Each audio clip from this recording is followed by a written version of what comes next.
Hey guys, this is Gatsby with Tape, and today you join me for episode 11 of Fall of Kerbin. Yes, we are back, and it is World War II, and naturally, we're launching some World War I planes? Yeah, that's because we have our bomber and an attacker left over from the previous era, which we want to utilize, because they're still good planes. They can still carry bombs, and we have a lot of bombs we need to drop. So here we are at Osiris Fortress, preparing our airmen to go and defend our cities by dropping some bombs on some Kruolan tanks. It seems that Valley's Guard, which we lost fatefully in the final period, in the final turns of the last period, there have been tanks amassing and we need to go and bomb them out. There are some World War I tanks left, which, because they are using like 20mm anti-aircraft guns, would be pretty deadly in an urban combat scenario, which is the threat. They are within spitting distance of Osiris Bay, which is the city next to Osiris Fortress. And if they roll in there with all of their force, plus what's launched next turn, it's going to be a problem. So we're going to go and bomb that out. I'm actually going to focus on the SM-1Bs, which are the Kruolan World War I vehicles, because they have very fast-firing 20mm guns, which I think could be seriously dangerous in an urban combat scenario where it's all going to be close range.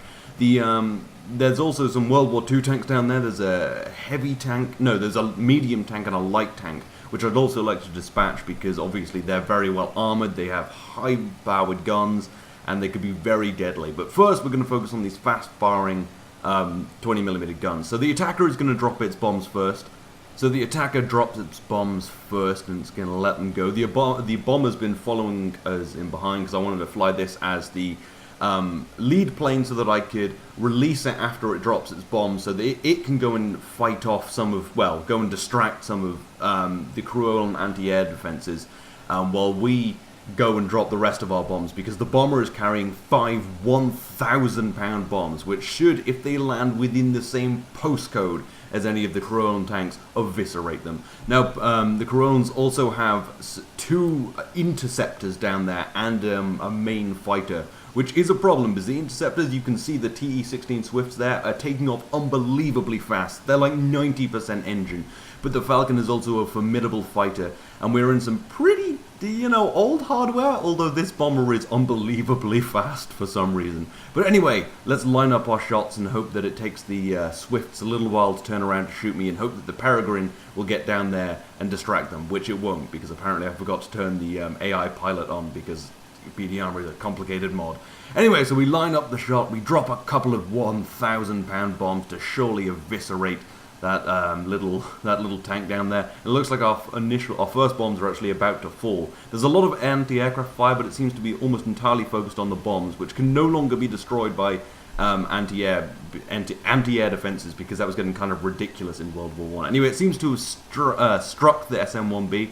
It looks pretty damaged, and there was another explosion down there, so I'm sort of sure that it dies. Anyway, we've dropped the rest of our bombs. 1 is heading for the PT-1B, and 2 are heading for the Cobra, which is the Kruolan medium World War II tank. Anyway, so we're going to get this all set up, running away, and the Peregrine, I'm actually going to get it to fly itself, so it can actually go and distract those fighters, because they're going to be hot on the tail of the Eagle, which will be running away now, hopefully escaping, because this will still be very useful. Anyway, let's watch those bombs fall. The first 2 will be on the SM-1B. There's a giant explosion as it is just eviscerated.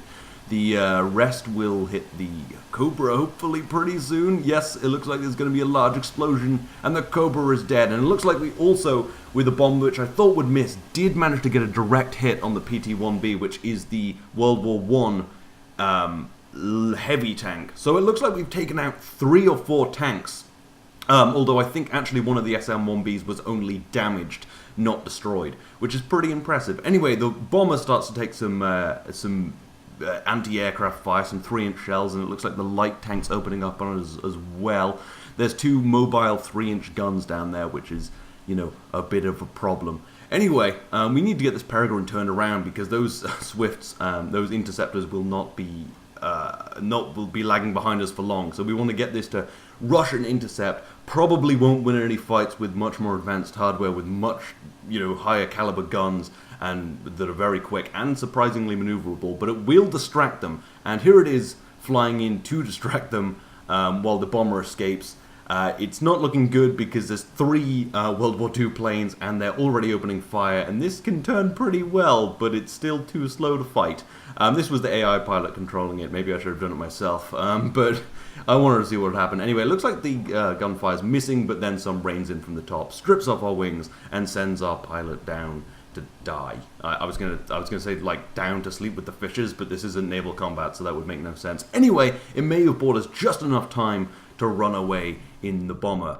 However, later, the interceptors actually couldn't keep up with us because they can't travel fast enough at the altitude ceiling of 5 kilometers, whereas this biplane is having no trouble. And it's also kind of unbelievably fast with these 3 engines. If I use it again, I may turn one of them off just because it's a little unrealistic. However, the Falcon, the main fighter, is actually keeping pace with us. Now, I've set up the 30 caliber guns to shoot at it. It's probably a good time to let you know that these guns never worked. They never fired. Guard mode can occasionally get them to do this, where it chucks out a round a second. But yeah, that was a pretty major design flaw in my bomber, in that the guns never worked. Anyway, given that that's not working, I did manage to get to a couple of my World War I tanks, which were happily sitting on a little ridge. And I was like, oh, well, if I can't shoot down this plane, and it is still a couple of kilometers behind me, maybe I should just fly past these guys, give them a buzz, give them a visit. So what I'm going to do is I'm going to lead this fighter into the fire of a 37mm cannon, 37mm anti-air gun, and hopefully it will die. You can see they're still plinking away the occasional 30 caliber round, which will do nothing, which is a bit of a shame. But luckily, this chase went on for a while. Like, we're pretty matched in speed, and I do occasionally lose control, hence all the weird diving, because, I don't know. But yeah, we're pretty matched in speed for some reason. And yeah, you can see this is already taking fire. It's lost what appears to be its flags, and it's coming in for a strafing run, but it appears that Penguin set the gun range to be 1 kilometer, and that's not an accident because usually, by default, it's 2 kilometers. So if he hadn't done that, he may have strafed out my tank, which would have been pretty rough. But luckily, the stars aligned and the fighter exploded. So yes, pretty good. The interceptors will no doubt return to base after losing me because they couldn't hold me at the altitude ceiling. See, it benefits me too. That one guy in the comments who keeps being like, you're getting screwed by the... No. And also, these only have a high altitude ceiling because biplanes are weird in KSP. Anyway, yes, it appears we've taken down 3 tanks, damaged 1, taken down a fighter by just running for long enough that we found some tanks, and landed the bomber, losing the back wheel. But it's mostly intact, so I'm going to count that as a victory. Anyway, enough of this World War I stuff. Let's move on to some World War II. We're actually going for the same base, because it's the only one I can attack. Me and Penguin had an agreement that we wouldn't go too crazy attacking in the first turn, because it would be mostly unbalanced to me, actually, because I wouldn't have any World War II units. But he strafed some of my tanks as a mech last turn, meaning that I will not hold that base. So I'm going to go bomb his tanks. So we're sending out my new attacker. This is the P-11A Valkyrie, which is my heavy attacker. I know, it's based on a P-38, and that's a heavy fighter. Shut up, no one cares. It works really well as an attacker in this series. It's carrying 1,500 pounds of bombs, and it's going to drop them on that SM-1B, which is damaged, but not destroyed, which means it could be repaired. And hopefully it will get away. It's a really fast thing because it has, 2 engines, which is pretty great. 2 pretty powerful engines. And yeah, it's hopefully going to be quite effective. It's not massively maneuverable, and it doesn't have a great combat gun, air combat gun. It has a 30mm cannon in the front, which is actually angled down to make strafing easier. Oh look, nice destruction of the SM-1B. So it won't be great in air combat, so I actually start running away, and then I'm realizing that I'm running towards, I guess, the ocean, or maybe Clathu. If you watch Collaborative Warfare, you'll know what that means. So I decided to turn around, which means the interceptors, which are still there, are going to be able to gain on me a little bit. So yeah, eventually they do start to gain on me quite seriously, and I'm not actually going to be able to get away from them. So somewhat foolishly, I think, I turn around with the intention of fighting them. Now this is a heavy attacker with it's pretty maneuverable and pretty fast, but there's 2 of them, and they have the initiative. So this was maybe the stupidest thing anyone's ever done. So I fly in, instantly get my tail shot off, flip out, and slam into one of the Swifts. Let's watch that in slow motion, because that was amazing. They shoot at my tailplane, I flip belly first, right into one of the Swifts and kill it. It gets taken down. I'm also being taken down, but still, that was amazing. I don't even care that I lost that plane, because that was awesome. I actually was initially thought that I would be able to win this, however it didn't go so well. But hey, I took down a plane. That's evens. That's good for me. Anyway, that is the violent phase of our turn done, and now we head down to a Sears front to see the USS Jupiter, a Jupiter-class aircraft carrier. It is currently loaded with 3 P-7A Pelicans, which are based on F-4U Corsairs, but they are torpedo bombers, not fighters. In future, I think I'll make these the fighters and design some different attackers so that you don't all scream at me being like, F-4U Corsairs were fighters, not attackers. But yeah, these are loaded with torpedoes and will be used to tear apart anything that is on the ocean which Penguin throws at me. Its carrier group will be currently the 3 cruisers I have left over from World War I. They've been brought back to base so they can be retrofitted with fire control radars, which means they can fire at 10 kilometers. They will have a slight gun disadvantage to World War II vessels, but they should be pretty good. And next turn, I will probably deploy some frigates for sub-hunting, just in case we get any evil submarines around our carrier. But yes, this will be heading down to the south. It will be moving off next turn because I had to bring the cruisers back for retrofitting. But yes, it should secure Cathenian interests in the south.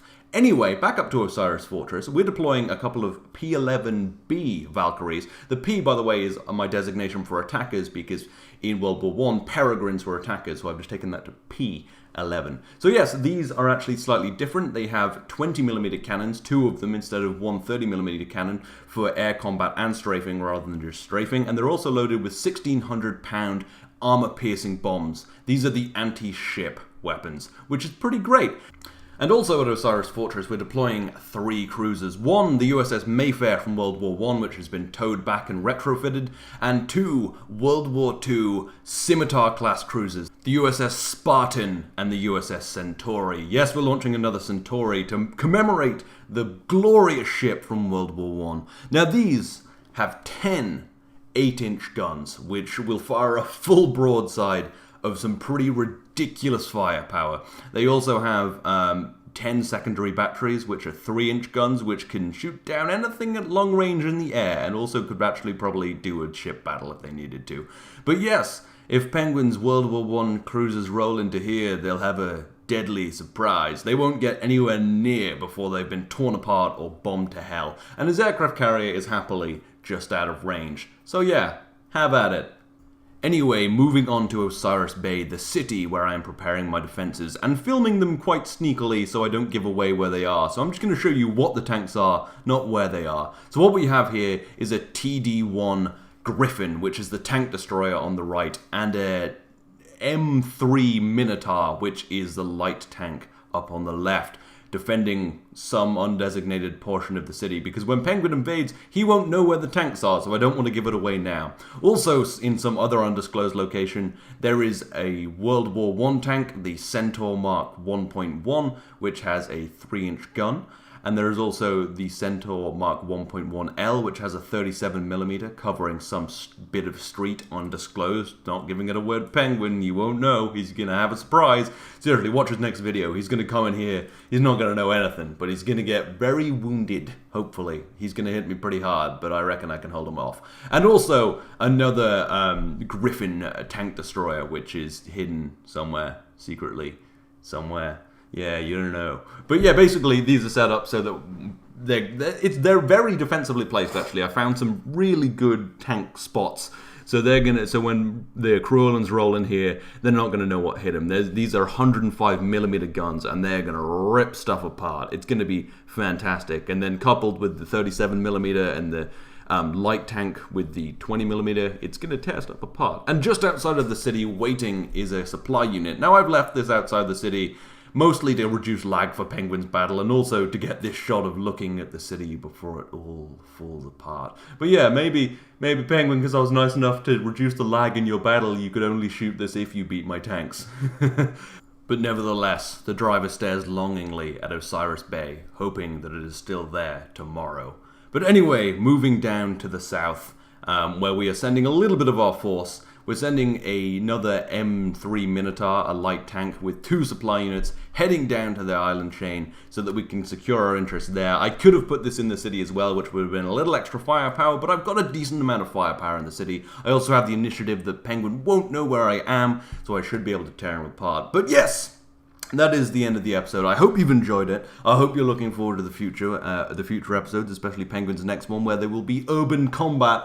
Oh my god, y'all, it's going to be great. But anyway, like I said, I hope you've enjoyed this, and if you want to go check out a couple more videos, there is my latest episode of Prison Architect, where it's in 3D. What? I thought Prison Architect was a 2D game. Nope, kinda, what? There's also my latest episode of Road to Exploration, in which we start growing some food on Duna, because we want to live there forever, because Kerbin's falling apart. I mean, look at this shit. Anyway, there's also links to my Twitter, Twitch, and Patreon in the description if you're interested. But as always, I hope you've enjoyed this. This has been Caspi with Tape. I'll see you next time.